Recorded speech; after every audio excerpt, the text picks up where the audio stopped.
దర్శన్ బొట్టు పెట్టగానే శరణ్య కళ్ళు తెరుస్తుంది.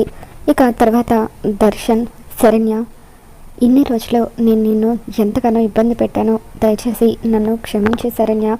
ఆ రోజు నువ్వు నా నుండి దూరం అవ్వడం కోసమే కోపంగా అలా ప్రవర్తించాను, కానీ సమీరతో నేను ఏ తప్పు చేయలేదు అని చెప్పి దర్శన్ అంటూ ఉంటాడు. నాకు తెలుసండి, మీది కల్మషం లేని మనసు. ఆ మనసు వల్లే నేను మీ నుండి దూరంగా వెళ్ళలేకపోతున్నాను అని చెప్పి శరణ్య అంటూ ఉంటుంది. దయచేసి నన్ను క్షమించి శరణ్య, ఇంకెప్పుడు కూడా నిన్ను నేను అపార్థం చేసుకోను అని చెప్పి దర్శన్ అంటూ ఉంటాడు. ఇక దాంతో ఆనంద్ భైరవి, నీలో ఈ మార్పు కోసమే నేను ఎన్నో రోజులుగా ఎదురు చూస్తున్నాను నాన్న. నాకు ఇప్పుడు ఎంతో సంతోషంగా ఉంది. శరణ్యని నువ్వు అర్థం చేసుకున్నావు. ఇంక మీదట ఎప్పుడు మీరు కలిసే ఉండాలి, ఒకటిగా ఉండాలి అని చెప్పి ఆనంద్ భైరవి శరణ్య చేతిని దర్శన్ చేతిని కలుపుతుంది. ఇక ఇంతలో ఆనంద్ భైరవికి ఫోన్ రావడంతో ఆనంద్ భైరవి బయటకు వెళ్ళి ఫోన్ మాట్లాడుతూ ఉంటుంది. ఇప్పుడు ఎలా ఉంది, నొప్పిగా ఉందా అని దర్శన్ అంటూ ఉంటాడు. పర్వాలేదండి, కాస్త నొప్పిగా ఉంది. అయినా మీరు నా మీద ఇలా ప్రేమ చూపిస్తూ ఉంటే ఆ నొప్పులు ఏవి కూడా గుర్తు రావడం లేదు. అంత సంతోషంగా ఉంది అని చెప్పి శరణ్య, నా పూజలు వృధాగా పోలేదు. ఏదో ఒకరోజు మీరు నన్ను అర్థం చేసుకుంటారన్న నా నమ్మకం నిలబడింది అని చెప్పి శరణ్య చాలా సంతోషపడిపోతూ ఉంటుంది. ఆనంద భైరవికి రోహిత్ ఫోన్ చేస్తాడు. పిన్ని, ఏం జరిగింది? నువ్వు హడావిడిగా ఎవరికి చెప్పకుండా ఇంట్లో నుండి వెళ్ళావని చెప్పి అమ్మ చెప్పింది. ఏం జరిగింది పిన్ని? ఏదైనా ప్రాబ్లమా అని చెప్పి రోహిత్ అంటూ ఉంటాడు. దాంతో ఆనంద, ఏం లేదు నాన్న, మన శరణ్యకి యాక్సిడెంట్ జరిగింది. దర్శన్ ఫోన్ చేయడంతో ఆ కంగారులో నేను అక్కకి ఈ విషయం చెప్పకుండానే వచ్చేసాను అని చెప్పి ఆనంద అంటూ ఉంటుంది. ఇప్పుడు శరణ్యకి ఎలా ఉంది పిన్ని అని చెప్పి రోహిత్ అడుగుతూ ఉంటాడు. దాంతో పర్వాలేదు రోహిత్, శరణ్య ఇప్పుడే స్పృహలోకి వచ్చింది.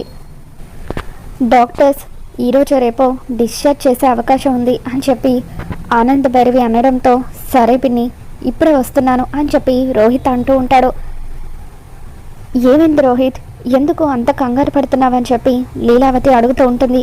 అమ్మ, శరణ్యకి యాక్సిడెంట్ జరిగిందట, ఇప్పుడు దర్శన్ పిన్ని ఇద్దరు అక్కడే ఉన్నారట అని చెప్పి రోహిత్ అంటూ ఉంటే అప్పుడు లీలావతి, అయ్యో యాక్సిడెంట్ జరిగిందా, ఇప్పుడు శరణ్యకి ఎలా ఉందట నాన్న అని చెప్పి లీలావతి అంటూ ఉంటుంది. డాక్టర్లు పర్వాలేదని చెప్పారట, కొద్ది రోజులు రెస్ట్ తీసుకోవాలని చెప్పారట. నేను ఇప్పుడు అక్కడికి వెళ్తున్నానమ్మా అని చెప్పి రోహిత్ అంటూ ఉంటే నేను కూడా వస్తానురా అని చెప్పి లీలావతి అంటూ ఉంటుంది. వద్దమ్మా, నువ్వు అసలే ఉదయం నుండి నడు నొప్పిగా ఉందని చెప్పావు, నువ్వు రెస్ట్ తీసుకో. సరే, నీకు ఇప్పుడు పర్వాలేదని పిన్ అంటున్నారు కదా, నేను వెళ్ళి చూసి వస్తానులే అని చెప్పి రోహిత్ అంటూ ఉంటాడు. ఇక అప్పుడు ఇదంతా వింటున్న అనన్య ఎంతో హ్యాపీగా ఫీల్ అవుతూ, శరణ్యకు యాక్సిడెంట్ జరగడం ఏంటి, అయినా మామూలుగా యాక్సిడెంట్ జరగడం గుడ్ న్యూస్ ఎలా అవుతుంది, అది చచ్చిందన్న న్యూస్ వస్తాయి కదా, అప్పుడు అది గుడ్ న్యూస్ అయ్యేది అని చెప్పి అనన్య ఆలోచిస్తూ, ఏవండి నేను కూడా మీతో పాటు వస్తాను అని చెప్పి రోహిత్తో అంటూ ఉంటుంది. దాంతో రోహిత్, నువ్వెందుకు, నువ్వు వచ్చిన దగ్గర నుండి నీ మాటలతో మళ్ళీ శరణ్యని ఏదో ఒక రకంగా బాధ పెడుతూనే ఉంటావు, అయినా నేను వెళ్ళి వెంటనే వచ్చేస్తానులే, నువ్వు ఇక్కడే ఉండు అని చెప్పి రోహిత్ అంటూ ఉంటాడు. దాంతో అనన్య, అసలు ఇంత సడన్గా శరణ్యకి యాక్సిడెంట్ ఎలా అయిందో సమీరకి ఫోన్ చేసి కనుక్కోవాలి అని చెప్పి సమీరకి ఫోన్ చేస్తుంది. శరణ్యకు యాక్సిడెంట్ అయిన విషయం నీకు తెలుసా అని చెప్పి అనన్య అడుగుతుంటే, జరిగిన విషయం తెలియడం ఏంటి, అసలు ఆ యాక్సిడెంట్ చేయించిందే నేను కదా, దాన్ని డైరెక్ట్గా పైలోకానికి పంపించేద్దామని యాక్సిడెంట్ చేయించాను, కానీ దాని టైం బాగుండి దర్శనే దాన్ని హాస్పిటల్లో జాయిన్ చేశాడు అని చెప్పి సమీర అంటూ ఉంటుంది. ఏంటి నువ్వు మాట్లాడేది, మరిది గారు శరణ్యని హాస్పిటల్లో అడ్మిట్ చేయడం ఏంటని చెప్పి అనన్య షాక్ అవుతూ ఉంటుంది. ఏమో, ఆ విషయాలన్నీ నాకు తెలీదు, కానీ దర్శన్ చాలా కోపంగా సీరియస్గా నాతో మాట్లాడాడు, నాకంటే తనకి తన భార్య ఎక్కువ అన్నట్టుగా బిహేవ్ చేశాడు. దర్శన్లో సడన్గా ఎందుకు ఇంత మార్పు వచ్చిందో తెలియడం లేదు అని చెప్పి సమీర అంటూ ఉంటుంది. నువ్వేం కంగారు పడకో, దర్శన్ ఇంటికి వస్తాడు కదా, నేను తన ద్వారా అసలు ఏం జరిగిందో తెలుసుకుంటాను అని చెప్పి అనన్య అంటూ ఉంటుంది. మరో పక్క రోహిత్ హాస్పిటల్కి వచ్చిన తర్వాత శరణ్యతో, అమ్మ శరణ్య, నీకు యాక్సిడెంట్ అవ్వడం ఏంటి, అసలు ఏం జరిగిందని చెప్పి అడుగుతూ ఉంటాడు. దాంతో శరణ్య, నేను రోడ్డు మీద నడుచుకుంటూ వెళ్తూ ఉంటే ఒక ఆటో వచ్చి నన్ను స్పీడ్గా గుద్దింది బావగారు అని చెప్పి శరణ్య అంటూ ఉంటుంది. దాంతో రోహిత్ ఒక్కసారిగా షాక్ అవుతూ, ఇప్పుడు నీకు పర్వాలేదు కదా, డాక్టర్ ఎప్పుడు డిశ్చార్జ్ చేస్తానన్నారని చెప్పి రోహిత్ అంటూ ఉంటే, ఈరోజు సాయంత్రం డిశ్చార్జ్ చేస్తానన్నారు బావగారు అని చెప్పి శరణ్య అంటూ ఉంటుంది. ఇక ఇంతలో అప్పుడే అక్కడికి దర్శన్ వస్తాడు. రోహిత్ సైలెంట్గా అక్కడి నుండి వెళ్ళిపోతూ ఉంటే, అన్నయ్య అని చెప్పి దర్శన్ రోహిత్ని పిలుస్తాడు. రోహిత్ ఎంతగానో ఎమోషనల్ అవుతూ దర్శన్ వైపు చూస్తూ ఉంటాడు. సారీ అన్నయ్య, నేను నీ విషయంలో చాలా మూర్ఖంగా ప్రవర్తించాను. చిన్నప్పటి నుండి నువ్వు నన్ను ఎత్తుకొని పెంచావు, ప్రతి విషయంలో నాకు సపోర్ట్గా నిలిచావు, కానీ నేను మాత్రం అవన్నీ పక్కన పెట్టేసి నేను ఎన్నో మాటలు అన్నాను అని చెప్పి దర్శన్ ఎంతగానో బాధపడుతూ ఉంటాడు. ఇక దాంతో రోహిత్, ఊరుకో దర్శన్, నువ్వు నా తమ్ముడివిరా, నన్ను ఏదైనా అనే హక్కు నీకుంది అని చెప్పి రోహిత్ అంటూ ఉంటే, ఇక అలా వాళ్ళిద్దరూ ఒకరినొకరు హగ్ చేసుకోవడంతో వాళ్ళని చూసి ఆనందభైరవి చాలా హ్యాపీగా ఫీల్ అవుతూ ఉంటుంది. మీరిద్దరూ ఎప్పటికీ ఇలాగే కలిసి ఉండాలి, మన కుటుంబం ఎప్పటికీ విడిపోకూడదు అని చెప్పి ఆనందభైరవి అంటూ ఉంటుంది. ఇక ఇంతలో డాక్టర్ అక్కడికి వచ్చి, ఆనందభైరవి గారు, మీరు శరణ్య గారిని డిశ్చార్జ్ చేసి ఇంటికి తీసుకుని వెళ్ళొచ్చు అని చెప్పి అంటూ ఉంటే, అప్పుడు ఆనంద దర్శన్ వైపు చూస్తూ, నాన్న దర్శన్, ఇప్పుడు శరణ్య విలువ ఏంటో నువ్వు తెలుసుకున్నావు కదా, మరి ఇప్పుడు వేరు కప్రం పెడతావా లేదంటే అందరితో కలిసి ఉంటావా అని చెప్పి ఆనందభైరవి అడుగుతూ ఉంటుంది. దాంతో దర్శన్, అమ్మ దయచేసి నేను చేసిన తప్పుకి నన్ను క్షమించమ్మా, శరణ్య నేను ఇక మీదట మన ఇంట్లోనే ఉంటాము అని చెప్పి దర్శన్ అంటూ ఉంటాడు. ఇక దాంతో దర్శన్ మాటలకి ఆనందభైరవి ఎంతగానో సంతోషపడిపోతూ, పద నాన్న, శరణ్యని తీసుకుని ఇంటికి వెళ్దామని చెప్పి అంటూ ఉంటుంది. ఇక దాంతో దర్శన్ ఎంతో జాగ్రత్తగా శరణ్యని తీసుకొని ఇంటికి వస్తూ ఉంటాడు. శరణ్యని తీసుకుని దర్శన్ ఇంటికి రావడంతో ఇక అప్పుడు ఆనంద పని మనిషి జ్యోతిని పిలిచి, నా కోడలు చాలా పెద్ద ప్రమాదం నుండి బయటపడింది, వెంటనే హారతి తీసుకునిరా, నా కోడలికి దిష్టి తీయి అని చెప్పి జ్యోతికి చెప్పడంతో పని మనిషి జ్యోతి వచ్చి శరణ్యకు హారతి ఇచ్చి బొట్టు పెడుతుంది. అమ్మ శరణ్య ఎలా ఉందమ్మా అని చెప్పి లీలావతి శరణ్యని పలకరిస్తూ ఉంటుంది.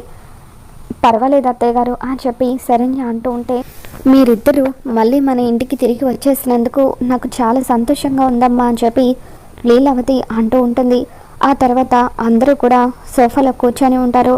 అప్పుడు రోహిత్ ఆనందతో, పిన్ని, అసలు ఆటో శరణ్యని గుద్దేసి వెళ్ళిపోవడం ఏంటి, ఒకవేళ అతను పొరపాటును చేసుంటే గుద్దిన తర్వాత కాసేపు అక్కడ ఆగాలి కదా, శరణ్యని హాస్పిటల్లో అడ్మిట్ చేసే ప్రయత్నం చేయాలి కదా, అవేవి చేయకుండా అతను అక్కడి నుండి పారిపోయాడంటే ఒకవేళ కావాలనే ఇదంతా ఎవరైనా చేయించుంటారా అని చెప్పి రోహిత్ అంటూ ఉంటాడు.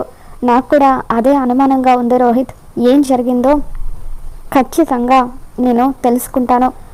ఒకవేళ నిజంగానే నా కోడలికి ఎవరైనా హాని తలపెట్టాలని చూస్తే వాళ్ళని ఎట్టి పరిస్థితులను నేను విడిచిపెట్టాను. ఇప్పుడే నేను ఈ విషయం గురించి పోలీస్ ఎంక్వైరీ చేయిస్తాను అని చెప్పి ఆనంద తనకు తెలిసిన ఎస్ఐకి ఫోన్ చేస్తుంది. ఎస్ఐ గారు, నేను ఆనంద భైరవిని మాట్లాడుతున్నాను. ఈరోజు నా కోడలికి యాక్సిడెంట్ జరిగింది. ఎవరో ఒక ఆటో అతను కావాలని నా కోడల్ని గుద్దేశాడేమోనని అనుమానంగా ఉంది.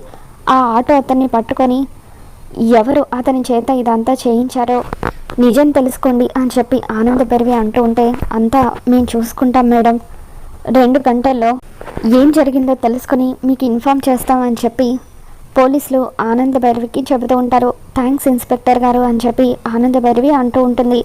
ఆ తర్వాత శరణ్యకి తలనొప్పిగా ఉండడంతో దర్శన్ శరణ్యతో, రా శరణ్య, నేను నిన్ను గదిలోకి తీసుకొని వెళ్తాను, రెస్ట్ తీసుకుందు కానీ అని చెప్పి దర్శన్ శరణ్యని తన 2 చేతులతో ఎత్తుకొని గదిలోకి తీసుకుని వెళ్తూ ఉంటే ఇదంతా చూస్తున్న ఆనంద చాలా హ్యాపీగా ఫీల్ అవుతూ ఉంటుంది. పిన్ని, దర్శన్లో ఇటువంటి మార్పు రావాలని మనం ఎన్నో రోజులుగా ఎదురు చూస్తున్నాం. ఈరోజు దర్శన్లో మార్పు మొదలైంది, నాకు చాలా సంతోషంగా ఉంది అని చెప్పి రోహిత్ అంటూ ఉంటాడు. ఇక ఇదంతా చూస్తున్న అనన్య సడన్గా షాక్ అవుతూ, ఏంటి మరిదిలో ఇంత మార్పు, ఎందుకు ఇంత మార్పు వచ్చి ఉంటుంది? శరణ్య మీద జాలి చూపిస్తున్నాడా, లేదంటే నిజంగానే శరణ్య మీద ప్రేమ మొదలైపోయిందా అని చెప్పి అనన్య అనుకుంటుంది. దర్శన్ శరణ్యని గదిలోకి తీసుకుని వెళ్ళిన తర్వాత శరణ్య కోసం అని చెప్పి తనే స్వయంగా జ్యూస్ చేసి ఇస్తాడు. దర్శన్ చేసి ఇచ్చిన జ్యూస్ తాగుతూ శరణ్య చాలా హ్యాపీగా ఫీల్ అవుతూ ఉంటుంది. ఇక ఇదంతా చూస్తున్న అనన్యకు మతిపోతుంది. ఏంటి, ఏం జరుగుతుంది? నేను చూసేది కళ నిజమా? ఈ దర్శన్ ఏంటి పెళ్ళాన్ని ఇంత ప్రేమగా చూసుకోవడం ఏంటి అని చెప్పి షాక్ అవుతూ ఉంటుంది. ఇక ఆ తర్వాత దర్శన్ ఆ గదిలో నుండి బయటకు వస్తూ ఉంటే అప్పుడు అనన్య, ఏంటి మరిది గారు, కొంప తీసి శరణ్య మీదున్న మీ అభిప్రాయాన్ని మార్చుకున్నారా ఏంటి? సమీరని పక్కన పెట్టాలని డిసైడ్ అయ్యారా ఏంటి అని చెప్పి అంటూ ఉంటే, చూడండి వదిన గారు, ఇప్పటి వరకు మీరు చెప్పిన విషయాలు విని నేను కూడా శరణ్యని ఎంతో అపార్థం చేసుకున్నాను. కానీ ఇప్పటి నుండి మీకు కూడా నేను ఒక విషయం చెప్పాలనుకుంటున్నాను. దయచేసి మీ చెల్లెలు కాపురాన్ని మీరే కూల్చాలని చూడకండి. మీరు ఏవైనా సలహాలు ఇవ్వాలనుకుంటే ఆ సలహాలు నాకు కాదు, మీ స్నేహితురాలు సమీర ఉంది కదా, తనకివ్వండి. సమీరని ఒక మంచి వ్యక్తిని చూసి పెళ్లి చేసుకోమని చెప్పండి. అప్పుడు తన జీవితంతో పాటు నా జీవితం కూడా బాగుంటుంది అని చెప్పి దర్శన్ చెప్పడంతో ఇక అప్పుడు అనన్య ఒక్కసారిగా షాక్తో సడన్గా దర్శన్ ఏంటి ఇటువంటి ట్విస్ట్ ఇచ్చాడు అని చెప్పి అనుకుంటూ ఉంటుంది. ఇంతలో సమీర అనన్యకి ఫోన్ చేస్తుంది. అనన్య, దర్శన్ ఎందుకు శరణ్య మీద అంత ప్రేమ చూపిస్తున్నాడో ఏమైనా అర్థమైందా అని చెప్పి అంటూ ఉంటే, అర్థం కావడం కాదు, ఇక్కడ దర్శన్ చేసే పనులు చూసి నా ఫ్యూజులు ఎగిరిపోతున్నాయి. పెళ్ళాన్ని ఎంతో ప్రేమగా తన 2 చేతులతో ఎత్తుకొని గదిలోకి తీసుకుని వెళ్ళాడు. తనే స్వయంగా జ్యూస్ చేసి తాగిచ్చాడు. నేను దర్శన్ మనసు మళ్ళీ విరిచేయాలని ప్రయత్నిస్తే, వాళ్ళిద్దరి మధ్య దూరం పెంచాలని ప్రయత్నిస్తూ ఉంటే నాకే షాక్ ఇస్తూ, సమీరని నన్ను పూర్తిగా మర్చిపోమని చెప్పండి, వేరే పెళ్లి చేసుకోమని చెప్పండి అంటూ నిన్ను పూర్తిగా పక్కన పెట్టేసినట్టే మాట్లాడాడు. ఇక నువ్వు దర్శన్ మీద ఆశలు పెంచుకొని వేస్ట్ అని చెప్పి అనన్య అంటూ ఉంటుంది. దాంతో సమీర, లేదనన్య, ఎట్టి పరిస్థితుల్లోనూ దర్శన్ని నా చేయి జారిపోనివ్వను, ఖచ్చితంగా మళ్ళీ నా వైపుకి తిప్పుకుంటాను అని చెప్పి అంటూ ఉంటుంది. మరోపక్క ఆనందకు పోలీసులు ఫోన్ చేస్తారు. ఆ ఆటో డ్రైవర్ని పట్టుకొని మా స్టైల్లో ఎంక్వైరీ చేస్తే సమీర అనే అమ్మాయి ఇదంతా చేయించిందని ఆ ఆటో డ్రైవర్ చెప్పాడు మేడం. ఇప్పుడే ఆ సమీరని అరెస్ట్ చేస్తున్నామని చెప్పి పోలీసులు అంటూ ఉంటారు. ఖచ్చితంగా అరెస్ట్ చేయండి, తనకి జైలు శిక్ష పడాల్సిందే. గతంలో ఎన్నోసార్లు అది చేసిన తప్పులకి దాన్ని క్షమించి వదిలేశాను, కానీ అది చివరకు నా కోడలి ప్రాణాలు తీయాలని ప్రయత్నించింది. అటువంటి దానికి తగిన శిక్ష పడాలని చెప్పి ఆనంద భైరవి పోలీసులకు చెబుతుంది. మరోపక్క అనన్య, ఇక ఈ సమీరని నమ్ముకోవడం వేస్ట్. ఆనంద భైరవి ప్రస్తుతం చాలా సంతోషంగా ఉంది. తన కొడుకు కోడలు దగ్గరయ్యాలని గర్వంగా ఫీల్ అవుతుంది. ఇప్పుడు ఆనంద భైరవిని దెబ్బ కొట్టాలంటే లహరియే మార్గం. లహరిని అడ్డు పెట్టుకొని ఆ ఆనంద భైరవిని బాధ పెట్టాలని చెప్పి వెంటనే ప్రకాష్కి ఫోన్ చేస్తుంది. రే ప్రకాష్, ఏం చేస్తున్నారా నువ్వు? నీకు నేను ఏం చేయమని చెప్పాను, ఏం చేస్తున్నావో? ఆ ఆనంద భైరవిని టార్గెట్ చేయమంటే ఇప్పటి వరకు ఒక్క పని కూడా చేయడం చేత కాలేదు.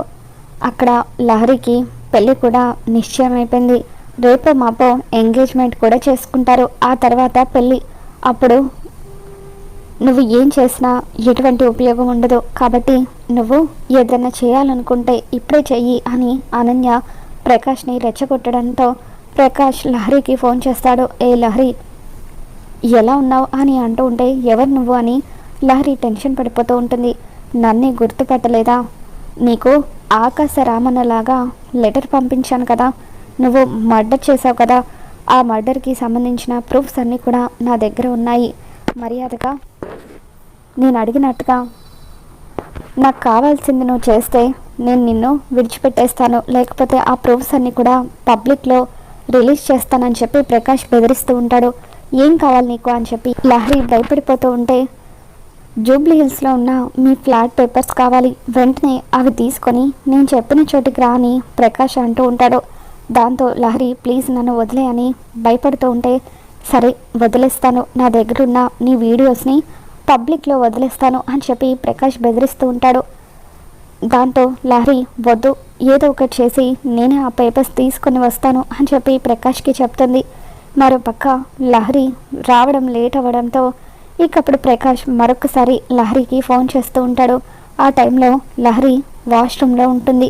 దాంతో అప్పుడు లహరి గదికి వచ్చిన ఆనంద ఇదేంటి ఈ టైంలో లహరికి ఎవరు ఫోన్ చేస్తున్నారా అని చెప్పి ఫోన్ లిఫ్ట్ చేసేసరికి ప్రకాష్ లహరిని బ్లాక్మెయిల్ చేస్తూ ఉంటాడు. ఏ లహరి, నేను చెప్పింది చేయమని చెప్పాను కదా, ఇంట్లో వాళ్ళకి లేదా పోలీసులకు చెప్తానంటే మాత్రం నీ బతుకు ఏమవుతుందో తెలుసు కదా, ఇప్పుడు నీ జీవితం నా గుప్పెట్లో ఉంది, మర్యాదగా ఆ పేపర్స్ తీసుకొని నేను చెప్పిన చోటికి రా అంటూ ప్రకాష్ లహరిని బ్లాక్మెయిల్ చేస్తూ ఆనందకి రెడ్ హ్యాండెడ్గా దొరికిపోతాడు. ఆనంద ఫోన్ పెట్టేశాక లహరి వాష్రూమ్లో నుండి బయటకు వస్తుంది. లహరి అంటూ ఆనంద భైరవి గట్టిగా అరుస్తుంది. ఇప్పుడు నీకు ఫోన్ చేసింది ఎవరు, ఏం జరుగుతుంది అని ఆనంద నిలదీయడంతో లహరి భయంతో వణికిపోతూ ఉంటుంది. మర్యాదగా నిజం చెప్తావా లేదా, ఇప్పుడు నీకు ఫోన్ చేసింది ఎవరు, ఎందుకు అతను నేను బ్లాక్మెయిల్ చేస్తున్నాడు, నువ్వు ఏం తప్పు చేశావు అని లహరిని ఆనంద భైరవి గట్టిగా నిలదీయటంతో ఇకప్పుడు లహరి జరిగింది మొత్తం కూడా ఆనంద భైరవికి చెప్పేస్తుంది. అమ్మా, నేను కావాలని ఆ తప్పు చేయలేదు, ఆ రోజు అనన్య వదినే నాకు మత్తు మందని చెప్పి ఒక పౌడర్ ఇచ్చింది, దాంతో అతని దగ్గరున్న నా ఫొటోస్ని కలెక్ట్ చేసుకోవడానికి వెళ్ళాను, అప్పుడే ఆ జ్యూస్ తాగి అతను రక్తం కక్కుకొని చనిపోయాడు, నాకు తెలియకుండానే అప్పుడు ఎవరో ఆ వీడియో తీశారట, దాన్ని అడ్డం పెట్టుకొని అతను నన్ను బ్లాక్మెయిల్ చేస్తున్నాడు అని చెప్పి లహరి భయపడుతూ ఆనంద భైరవి కాళ్ళ మీద పడి నిజం మొత్తం కూడా చెప్పేస్తుంది. ఇక దాంతో లహరి మర్డర్ చేసిందన్న విషయం తెలుసుకుని ఆనంద భైరవి ఒక్కసారిగా కుప్పకూలుతుంది. మరి రాబోతున్న ఎపిసోడ్లో ఏం జరగబోతుందో మళ్ళీ మన ఛానల్లో తెలుసుకుంది. ఈ వీడియో మీకు నచ్చినట్లయితే లైక్ చేయండి.